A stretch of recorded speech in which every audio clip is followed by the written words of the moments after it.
Hi folks, I just wanted to make a relatively brief video about workflow tips for animation in Modo. And this is in response to a video that was posted on the Modo forums by Brian Vowles, really excellent animator from Toronto. And some of the things that came up in that video I just wanted to respond to and show some of my own tips for working with animation that I think can make things a little bit less clicky and less mouse travel when working with animation in Modo. Now in this case I'm going to be using Modo 801, and a couple of the things that I'll be showing this video are features that are new in Modo 801, and there are other things that would apply to previous versions of Modo, like Modo 701.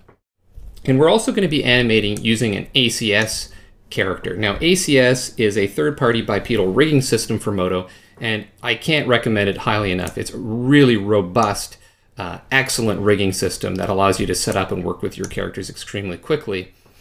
That said, if you're doing your own rigging, there are actually some other tips that could be applied in how you set up your rig that would allow you to speed your workflow in working with animation, but that's going to be for another day, another video, and we'll just focus for now on working with the ACS rig. So the first thing we'll do getting started is we'll come down here and look at this actor. So an actor in Modo is a type of group, and it's a group that can contain items and channels. So if you were doing your own rig, you can add to that group, in this case an actor, whatever items and channels you want. Now ACS automatically creates an actor for every character. In this case we have Bolo. So I can go ahead and select this actor. And in the case of ACS, all of the controls have been applied as channels. So you don't have to worry as much about the distinction between items and channels. If you select channels, you'll get absolutely every control in the ACS rig. So one of the things that Brian was showing in his video is he was coming over here, and once he selected his actor, he would come over and say, select channels. And what you can see down here in the graph editor is that you can see all of these different, and there's a ton of them, all of these different channels for controls of the rig. And they've now all been highlighted in this dark gray, which means that those channels are in fact selected. And if you were to hit key, you would now create a key for all of the select channels. Now I'm just going to select no actor, actor none, and reselect Bolo, so that as you can see right now, none of the channels are selected. None of them are dark gray like this. And actually the reason I'm able to see them is due to the filtering options down the left-hand side of the graph editor and dope sheet. So the first option here, this little squiggly kind of spline shape, is to show animated channels only. Now if I had that selected, you'd see nothing at this point because we haven't set any keys for anything in this actor. So if I unselect that, we can see all of the channels that have yet to receive a key. The next option below that is to show group members. Remember, an actor is in Modo a type of group.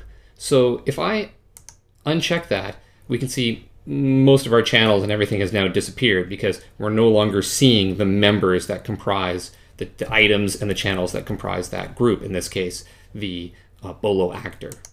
So let's re-enable that. There's two more filtering options below to make note of. One is to show just transform channels. The other one's to show just item channels. Those can be useful, but we won't go into that right now. So one of the things that, as I mentioned, Brian does select channels, and then down here, and as you can see on the background of this button, it looks like a little figure, which is the Modo icon for actor.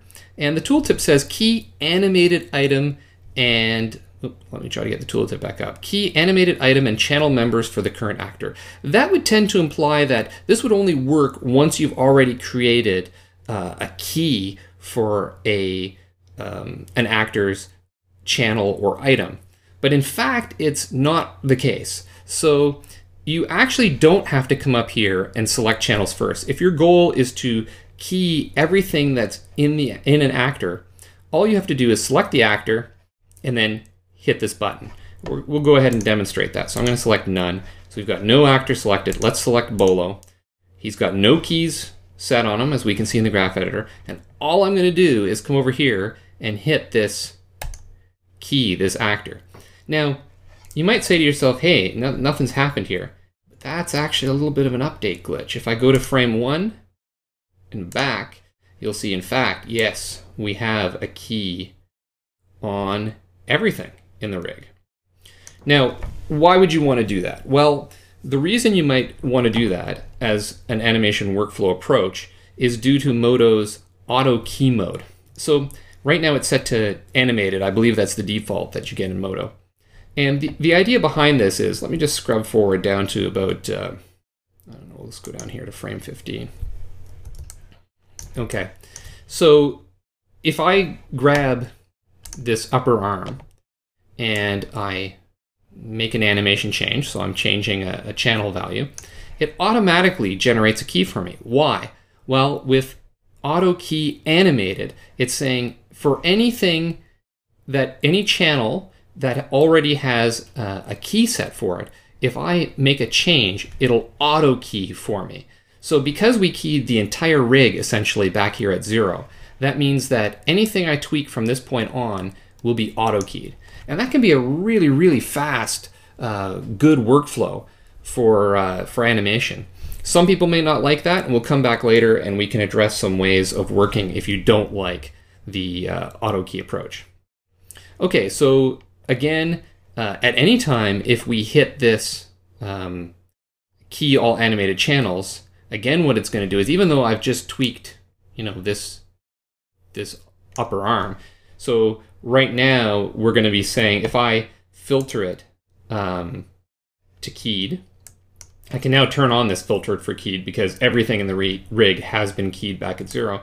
And we can see the only red key here, everything is green, which means there are no keys, except for obviously the upper arm that we've changed. So nothing's keyed, but again, if I want to key my entire character, I can come down here and hit this key all animated items for the current actor, and we do that, and we've keyed absolutely everything.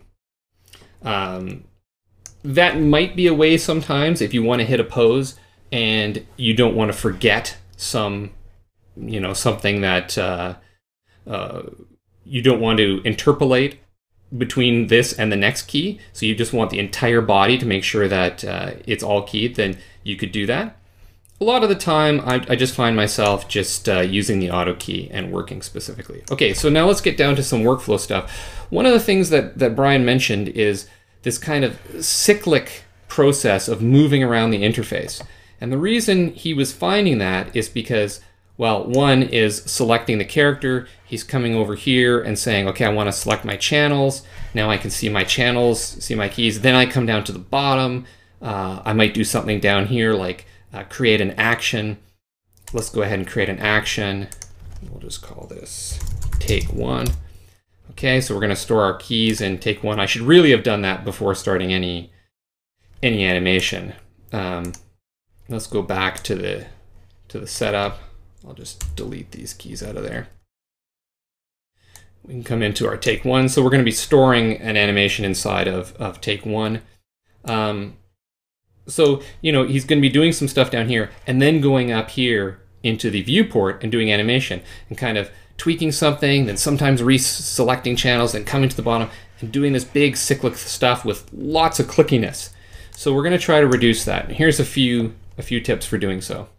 Let's start off with the first one, which is that when we select something, normally by default in Modo, it does not have a mode called select through active. And what that means is if I select something, if I wanted to come over here and now select this forearm, I can't. You can see the cursor is this kind of little, I don't know, a four-way type of thing.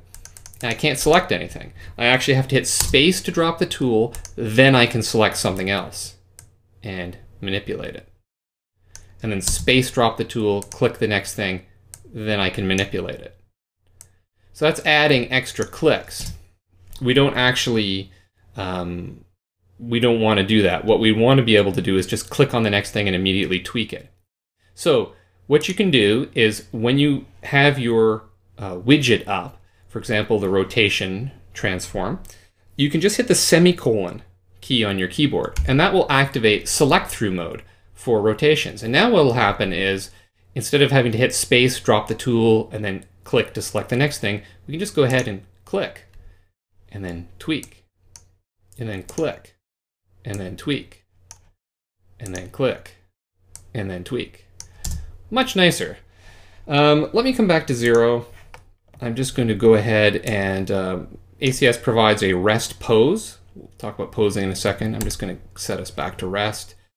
And we've got everything keyed at this point into this action now. Okay, so the next thing is trying to come up here to tweak stuff and then coming down here to do scrubbing operations. Whether or not you have your your graph editor open or not, or if you're just animating down here looking at the keys, it's kind of a pain to go up and down between the two. I actually like having my graph editor open because it gives me a better view of what's happening with my keys. So one of the ways to improve that is this feature in Modo, and this is in 701 as well, called the time tool. There are some enhancements of it though in 801. So let's come up to the time tool. I have this open all the time when I'm animating. And what this allows you to do is when I right click and drag anywhere in the viewport, I can scrub the timeline. So I don't have to come down here and scrub the timeline. I can just scrub it up here. So if I want to go to frame 24, there we go. Let's start animating this guy. So select it. We're going to raise his arm up. Here's another workflow tip. The up and down arrow keys will step up and down through hierarchies depending on how a particular rig's been constructed. You could actually, with your own rig, completely navigate it with arrow keys. In the case of ACS, it does respect that. So if I hit the down arrow key, I go to my forearm. Now I can move it. I can hit up arrow key to go back to my shoulder. If I hit down twice, I'm at my hand. I can bring that in. So this really speeds up animation because I'm not even, in this case, I'm not even ever dropping the rotation tool. I'm just, arrow down, arrow up. So that's very handy and a quick time saver. But in addition to that, now I can scrub back and forth and see our result.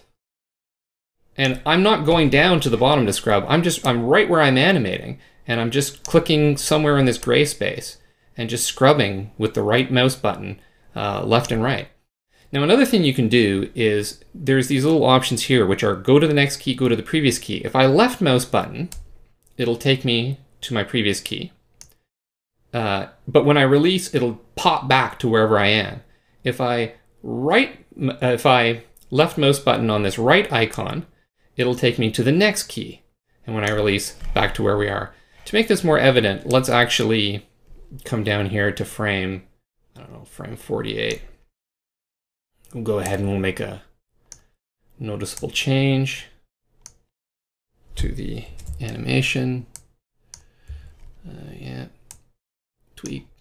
So we're working pretty quickly here.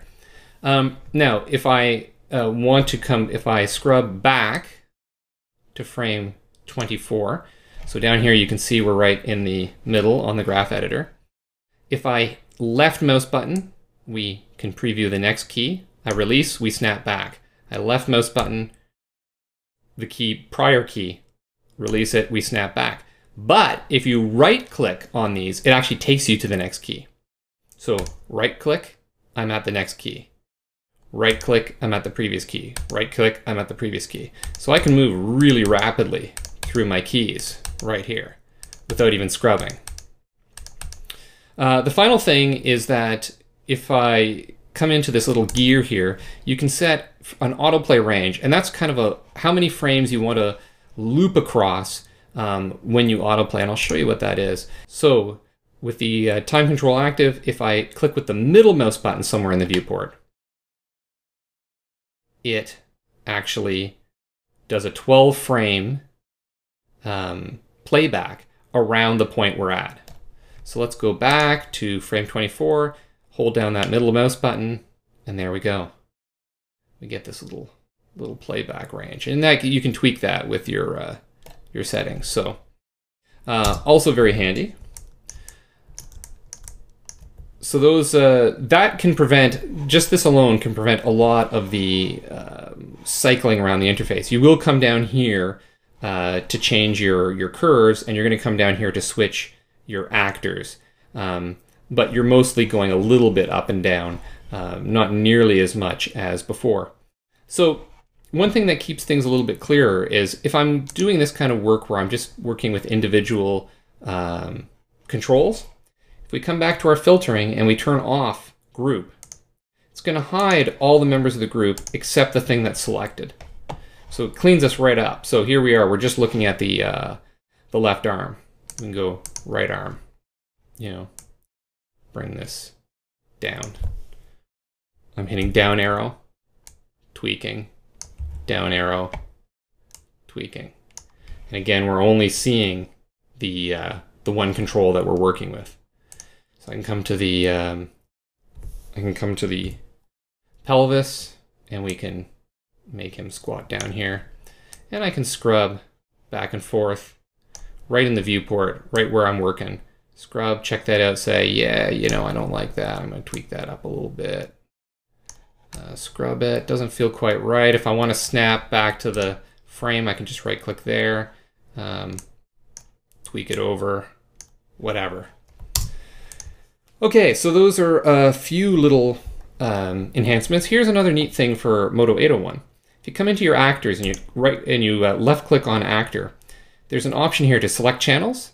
This is actually functionally equivalent to when we select the actor and you come over here to your properties panel and you see this selection for select items and select channels. Well, you don't have to go there. You can actually just click on your actor and come up here and say select channels, and that accomplishes the exact same thing.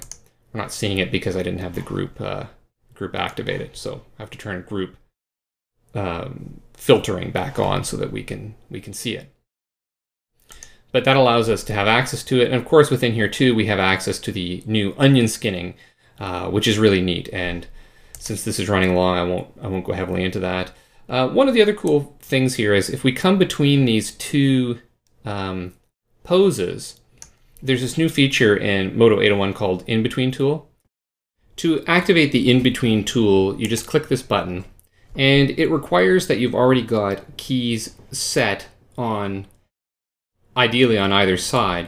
And then you just come up anywhere into the viewport, click and drag the right mouse button, and that will create an in-between between the two surrounding poses that you can bias either way you want for the in-between. So, in fact, if I select the when I select the pelvis, as I right click and drag, you can see it biasing the in-between that we've got set at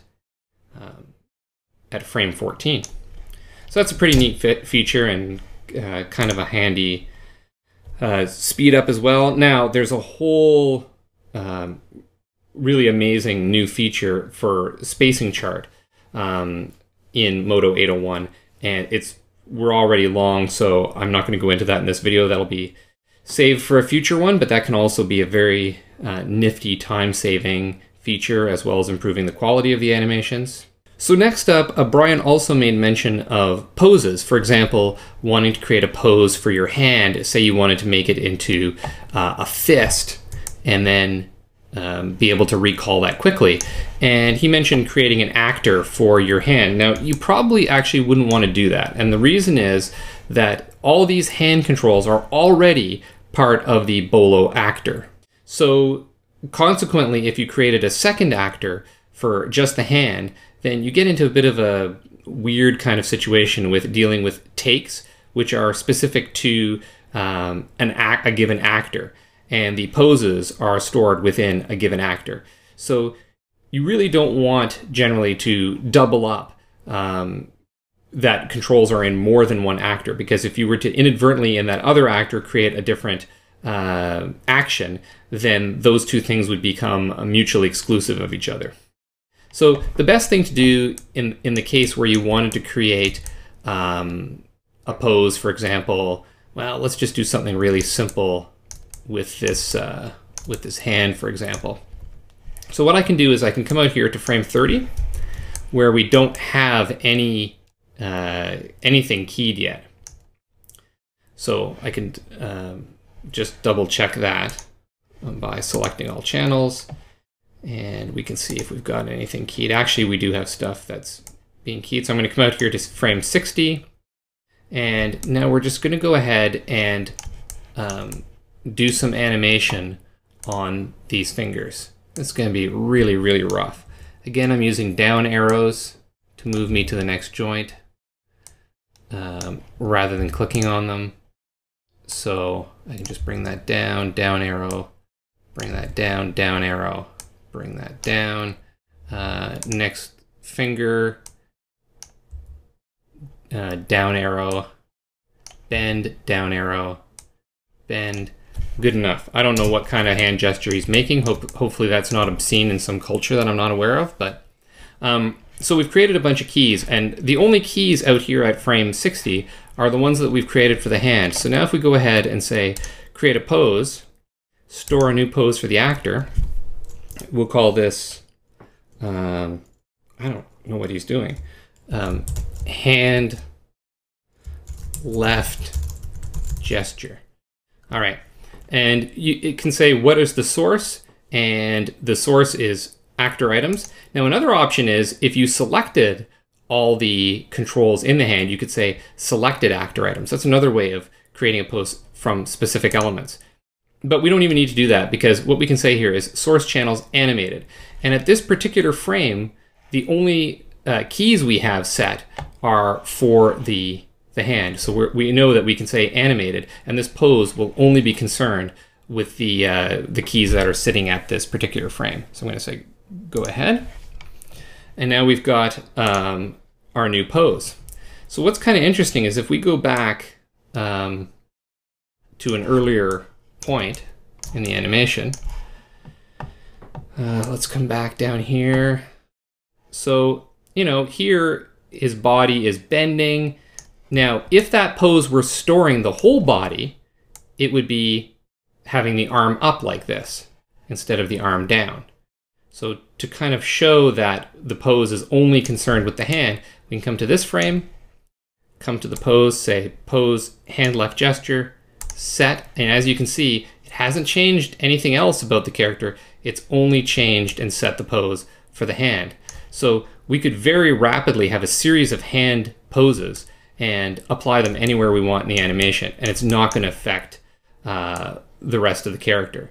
So again, the arms, you know, coming up here, back here at the starting frame where we're not squatted down as we are out here at frame 60 where we originally created it.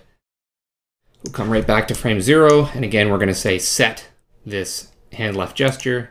There it goes, and that's pretty nifty. So the pose system, Modo, very handy.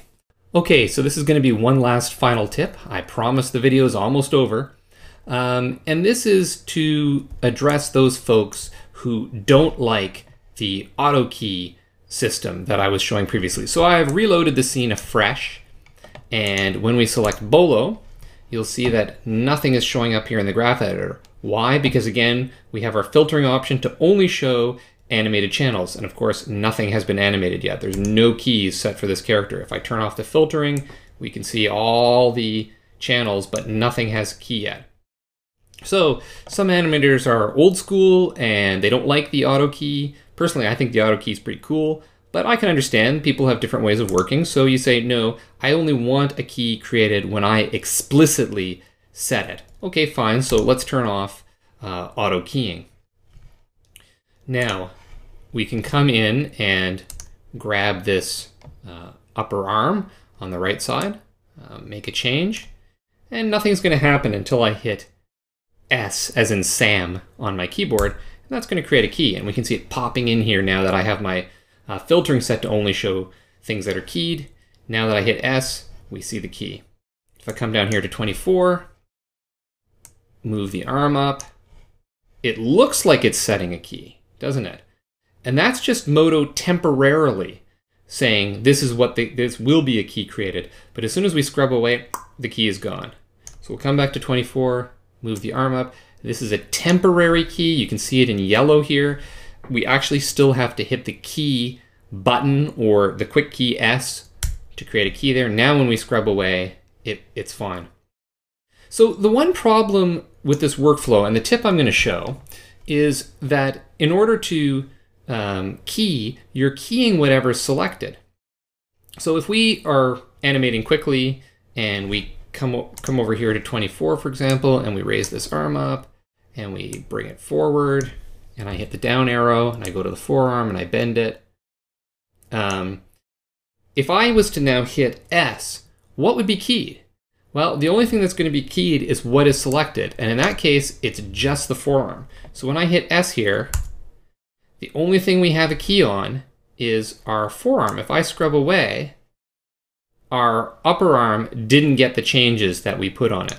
To make this more clear, let me do it again. I'm going to go to the upper arm. I'll rotate it up crazily. Come back to our forearm, bend it up to like a right angle. I'm going to hit S to set a key. Now I scrub away, and when we come back here, you see that animation we did on the upper part of the arm, on the shoulder, has been lost because we didn't hit the S to key it while that particular control was selected. In order to do that, what we would normally have to do is do the change, and then do our change on the forearm, and then maybe shift click on both to select them both, and then hit S to key. And now when we go back and forth, it'll have keyed for both things that were selected. But that can be kind of a real pain when you're trying to animate. And often there are certain segments that you want to frequently key altogether. So here's a way of speeding that up. And what you can do is to create a key set. So I'm going to do this over on the other arm. So I'll come back to 0. And I'm just going to shift click down the arm, selecting whatever controls I want to be part of this. I'll just select 3 controls for now, the upper arm, the forearm, and the hand control. And now we're going to come down here and say create a key set. Create a new key set, and I'm going to call this arm left key set.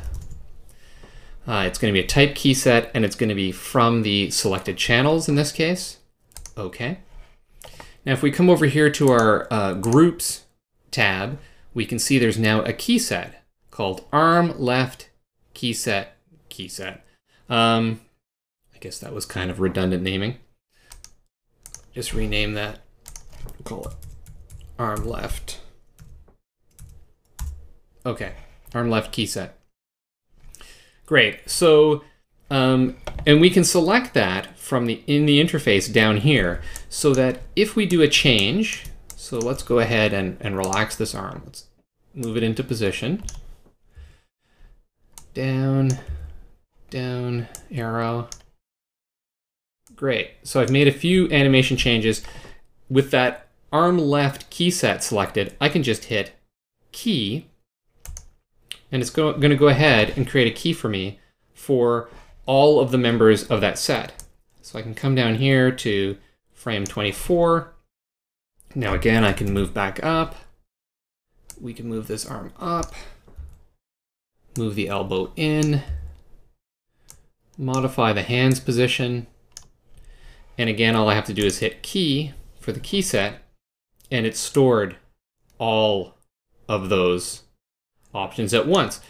Now, one thing that's kind of weird is if you had a series of characters in your scene, you're going to have this big mass potentially of key sets, and you could use a naming convention to try to discriminate between the key sets, but there's another kind of little trick in Modo that can be very handy. So looking at our groups over here, if I open up the Bolo Groups group, which is created by ACS, we can see our Bolo actor, which is the one we're working with.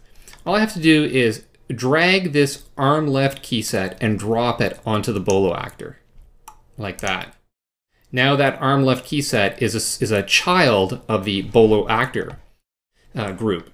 And what this does is you can activate this option called filtering, so that when we go to an actor like Bolo and we say filter, it will show us only the key sets that are in that bolo or associated with that bolo actor. So that way we could have arm left, and you could use the same thing for a variety of characters. And when you go to that character and select it, you're only going to see the key sets that are relevant for the particular character that you're working on. So there you go. Hopefully there's been some tips in here that you will find of value in your own animation workflow. And we'll probably pick up again with another video in the future, hopefully looking at some other options like the breakdown in more detail and some of the workflow options for improving the efficiency with your own created rigs. For now, hope you enjoyed it. Thanks for watching.